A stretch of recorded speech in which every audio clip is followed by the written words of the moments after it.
Hello everyone, कैसे हैं आप लोग। सीए फाइनल वालों, कैसी फीलिंग आ रही है आप लोगों को। एग्ज़ाम्स आर नियर ना, डर लग रहा होगा। आई नो, मुझे भी लगता था। और आईपीसीसी वाले, आप लोग भी इन्वॉल्व ही हो गए इसमें, डर तो आपको भी लग रहा है ना। कोई बात नहीं, आज की वीडियो आप लोगों के लिए ही लेके आया हूँ मैं। अगर आप इस चैनल पर नए हैं ना गाइस, चैनल को सब्सक्राइब कर देना, वीडियो को लाइक कर देना और अपने फ्रेंड्स के साथ शेयर भी कर देना। आज की वीडियो में कुछ इम्पोर्टेंट रहने वाला है। लाइक आपको मैं गाइडेंस देने वाला हूँ एग्ज़ाम रिलेटेड कि आपको लास्ट 15 डेज़ में कैसे यूटिलाइज़ करना है लास्ट 15 डेज़ को, और एग्ज़ाम के टाइम पे आपको क्या क्या चीज़ों का ध्यान रखना है। हाँ, लेकिन उससे पहले आपसे मैं एक कमिटमेंट करवाना चाहता हूँ। मैंने अपने आप से एक कमिटमेंट किया था लास्ट ईयर जब मेरे एग्ज़ाम थे दिसंबर 21 में, और दिवाली से पहले थी ऑफकोर्स। मैंने अपने आप से कमिटमेंट किया था नेक्स्ट दिवाली सीए वाली। सो आप लोग सीए फाइनल वालों स्पेशली, आप लोग अपने आप को एक खुद से कमिटमेंट करो यार कि नेक्स्ट दिवाली सीए वाली। Please mention in the comment box और अपने आप से कमिटमेंट करके जाओ यस कि यार मैं नेक्स्ट दिवाली सीए वाली बनाऊंगा। और जो सीए आईपीसीसी वाले इंटरमीडिएट वाले बच्चे हैं, आप लोग खुद से ये कमिटमेंट करिए कि नेक्स्ट दिवाली आप सीए फाइनल वाली बनाएंगे। सीए आईपीसीसी वाली नहीं बनाएंगे, सीए फाइनल वाली दिवाली बनाएंगे। वीडियो को शुरू कर दें उससे पहले प्लीज़ ये कमेंट बॉक्स में अपने आप से एक वादा करके जाओ, या कमेंट बॉक्स में ड्रॉप करो कि यस मैंने खुद से कमिटमेंट किया है कि नेक्स्ट दिवाली सीए वाली ही बनाऊंगा मैं। ठीक है, आई थिंक अपने आप तक कर दिया होगा। चलिए वीडियो को शुरू करते हैं। कुछ इंपॉर्टेंट टिप्स हैं जो आपके लिए ध्यान रखनी है आपको इन लास्ट 15 डेज़ के अंदर। लास्ट 15 डेज़ बहुत ही क्रूशियल होते हैं एग्ज़ाम्स के लिए, क्योंकि इस टाइम में आपके साथ बहुत कुछ हो रहा होगा। मैं आपकी फीलिंग्स को समझ पा रहा हूँ क्योंकि मैं भी इस फेज से निकला हूँ। लाइक फॉर एग्जांपल मैं बोलूँ तो आपको डर लग रहा है फर्स्ट थिंग कि एग्ज़ाम्स कैसे होंगे, क्योंकि अभी दिवाली है, डिस्ट्रैक्शन हो रहा है बहुत ज़्यादा दिवाली की वजह से। वाइब्स हैं दिवाली की, सब एक्साइटमेंट में है कि यार दिवाली है, बट हम लोग पढ़ रहे हैं। साथ ही साथ आप कुछ लोग ऐसे होंगे जिनका रिविजन्स भी कंप्लीट नहीं हो पा रहे होंगे अभी, या जिन्होंने कुछ लोगों को ये टेंशन होगी कि उनके फ्रेंड्स ने 4 रिवीजन कर लिया बट मैं तो अभी 1 या 2 पे ही हूँ, मैं कैसे कवर करूँगा, सीए बनूंगा भी नहीं बनूंगा। या इंटरमीडिएट वाले हैं कि मैं सीए फाइनल में पहुँचूंगा भी या नहीं पहुँचूंगी।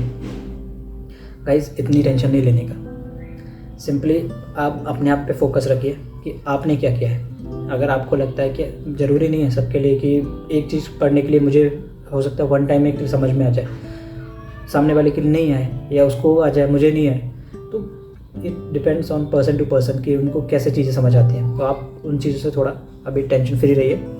अपने आप को आपसे सबसे पहली चीज़ आपको क्या करनी है, अपना 1.5 डे की स्ट्रेटजी बनानी है।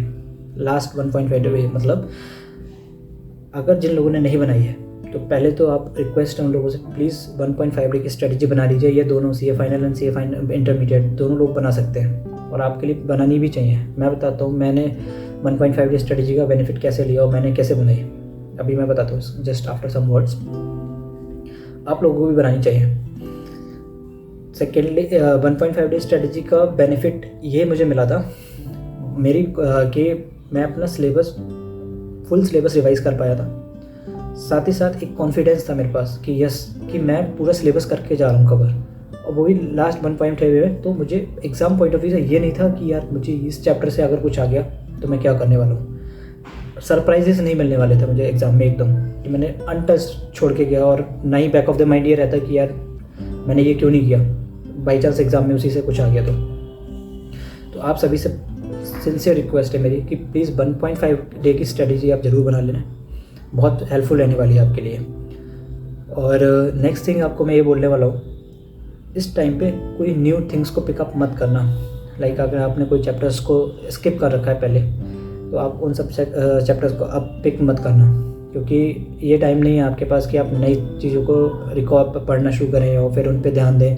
इससे क्या होगा, आपका एक तो प्रेशर बन जाएगा आपके ऊपर ज़बरदस्ती का कि यार ये बचा है पर मुझे, पर आपके साथ फिर आपको उसको रिकॉल करना है, लास्ट आपने जो रिवाइज़ किया है वो आपको फिर रिवीजन करना है। तो आप उन चीज़ों को स्किप ही करना जो उसने स्किप कर दी है। प्लीज़ पीयर प्रेशर में मत आना कि अगर आपके फ्रेंड ने वो चैप्टर पढ़ रखे हैं और आपने नहीं किए तो उसने कर दिया है, तो प्लीज़ इन चीज़ों पे ध्यान मत देना इस टाइम पे। आपको सिंपली फोकस रखना है अपनी स्ट्रेटजीज़ पे जो जिस तरीके से आप चलते आ रहे हो। और थर्डली मैं बोलूँगा यस, किसी के कोई एक सेट ऑफ स्ट्रेटजी फॉलो करते आ रहे हैं स्टार्टिंग से, तो प्लीज़ उसको चेंज मत करना इस टाइम पे कि किसी वीडियो देख ली, यूट्यूब वीडियो देख ली, तो वहाँ से अगर आपको कोई स्ट्रेटजी मिल गई तो उसको अब इम्प्लीमेंट करने की नीड नहीं है। जो आप करते आ रहे हो आप उसी सेट ऑफ पैटर्न से चलते रहे।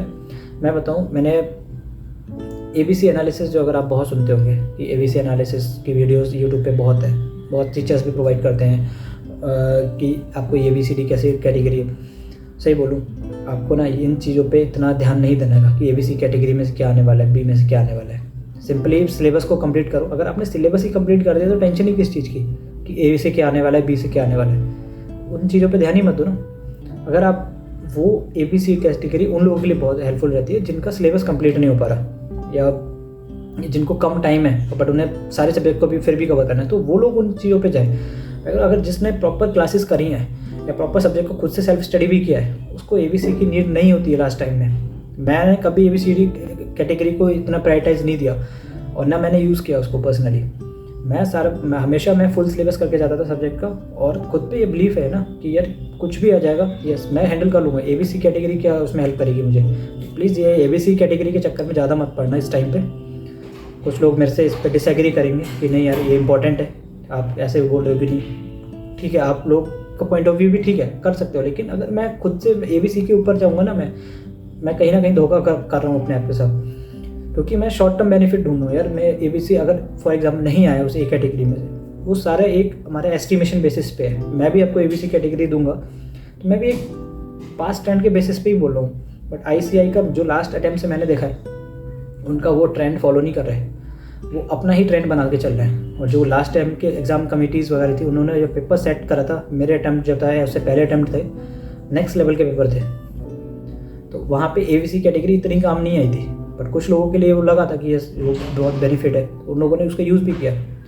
अगर आपको लगता है तो आप करें, मैं उसको डिनाई नहीं कर रहा, बट मेरी पर्सनल ओपिनियन है कि प्लीज़ ABC कैटेगरी के ऊपर ही ना जाएं सिर्फ एग्जाम में कि मैंने A कर लिया, B कर लिया, C तो मैं करूँगा ही नहीं। हो सकता है C से सबसे ज़्यादा आ जाए आपके पास, फिर क्या करोगे आप। तो इन चीज़ों पे आप ज़्यादा ध्यान ना दें, अपने आप पूरा सिलेबस कंप्लीट करें। अगर आपके पास टाइम नहीं है, आपने सिलेबस ही नहीं कंप्लीट कर पाए, फिर उस केस में आप सोच सकते हो, फिर आपके पास ऑप्शन नहीं है ना कोई, आप करो, बट उससे पहले आप अवॉइड ही करो उसको। उसके बाद आपको लास्ट डेज में एक तो राइटिंग प्रैक्टिस का मैं बोलूँगा, अगर किसी ने राइटिंग प्रैक्टिस बिल्कुल भी टच नहीं किया ना, तो एटलीस्ट एक पेपर सॉल्व कर लेना, आपका मोरल बूस्ट होगा उससे। ये चीज़ मैंने खुद से भी की है, मैंने अपने काफ़ी फ्रेंड्स जो हैं उनको भी बोला, उन लोगों ने भी किया, और उनका भी ये फीडबैक था कि यस ये बहुत हेल्पफुल चीज़ है, इससे आपको बहुत बेनिफिट मिलेगा, एक्चुअल में मिलेगा। तो आपने अगर राइटिंग प्रैक्टिस नहीं की है बिल्कुल भी, तो प्लीज़ राइटिंग प्रैक्टिस को एक बार कर लेना, एटलीस्ट एक पेपर सॉल्व करके देख लेना, उससे आपको आइडिया लग जाएगा कि यस कैसे करना है इसको। एग्ज़ाम में आ गया तो फिर मैं कैसे 3 आवर्स में कंप्लीट करूँगा इसे, राइट।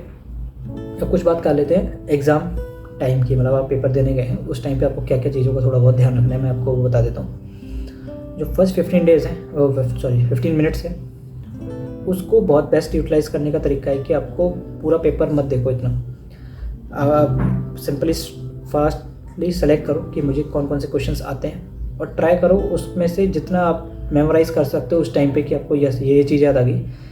वहीं हिंट लिखते जाओ, अपने आप को हिंट दे दो कि यस यहाँ पे ये करना है, मुझे इसको ये करना है। हिंट दे दोगे उससे आपका बेनिफिट होगा कि अब जब कॉपी आए तो फटाफट उसको लिखना शुरू करो। और उसमें अगर जो MCQ वाले सब्जेक्ट्स हैं जिन पे MCQ क्वेश्चंस आते हैं, ट्राई करो कि उसमें जो स्टार्टिंग का 1 आवर है वो आप MCQ क्वेश्चंस को सॉल्व करने में लगा लो, 1 आवर, उससे ज़्यादा मत लगाना। अगर आपको पूरा आता है तो वेल एंड गुड, पूरा कंप्लीट करो, फिर आप थियोरेटिकल पार्ट पे चले जाओ। या फिर ये कर सकते हो आप, जो क्वेश्चंस आपको आते हैं MCQ के, फर्स्टली फटाफट उनको कंप्लीट करना, उसके बाद थ्योरी पे शिफ्ट हो जाना, और फिर जो लास्ट का 1 आवर या आप जैसे भी आपके नंबर ऑफ क्वेश्चंस बचे उसके अकॉर्डिंग लास्ट के हाफ एन आवर मिनिमम तो लगेगा ही, फिर भी आपको उसको MCQ में लगा देना।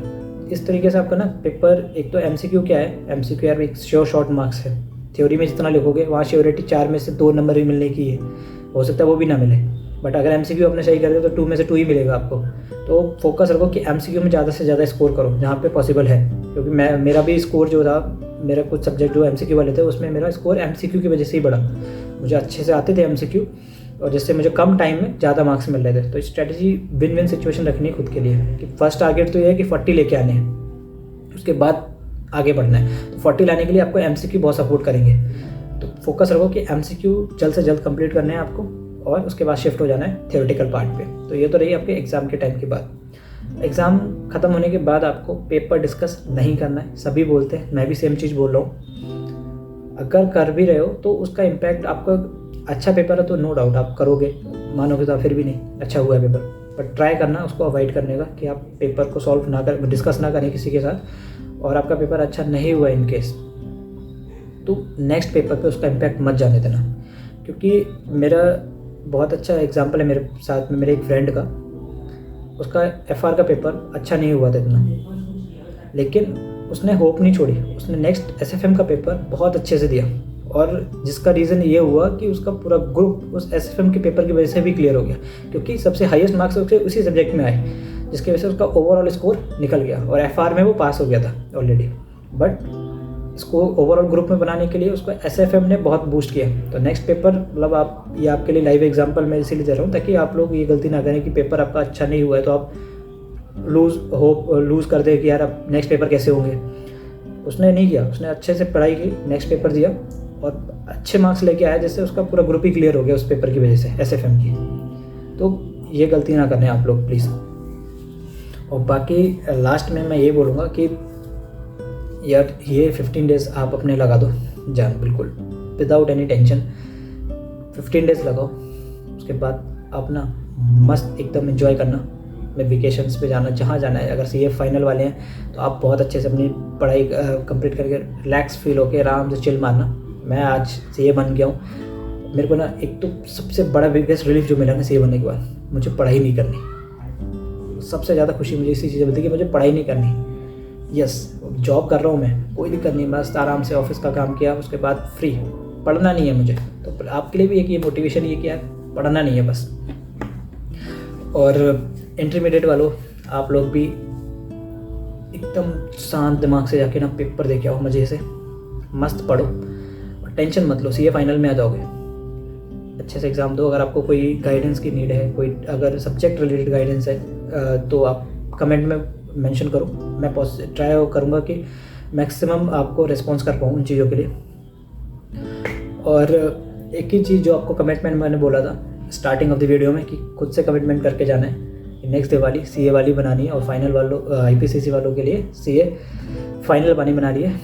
फिर से बोलूँगा, खुद से कमिटमेंट कर लेना, बहुत अच्छा लगता है यार। जब आज मैं CA बना बैठा हूँ ना और आप लोगों के लिए ऐसी वीडियोस बना रहा हूँ, बहुत प्राउड फील होता है खुद पे कि मैंने खुद से कमिटमेंट किया था और मैं आज पूरा कर पाया हूँ। और दिस दिवाली मैंने भी खुद से किया था कि यार मैं CA वाली बनाऊँगा, तो of course I am very excited for that. और बाकी आप लोगों के लिए हमेशा अवेलेबल हूँ, कुछ भी क्वेरी हो मेरा इंस्टाग्राम को फॉलो कर लेना। मेरा इंस्टाग्राम हैंडल का नाम है CA आदित्य तिवारी, आप मुझे फॉलो कर सकते हो वहाँ पे। क्वेरी कुछ है तो आप मुझसे पूछ सकते हो, बाकी कमेंट में मेंशन कर देना, मैं आपको यहाँ भी रिस्पॉन्ड करूँगा। और मिलते हैं अनदर वीडियो में। Till then bye bye, take care.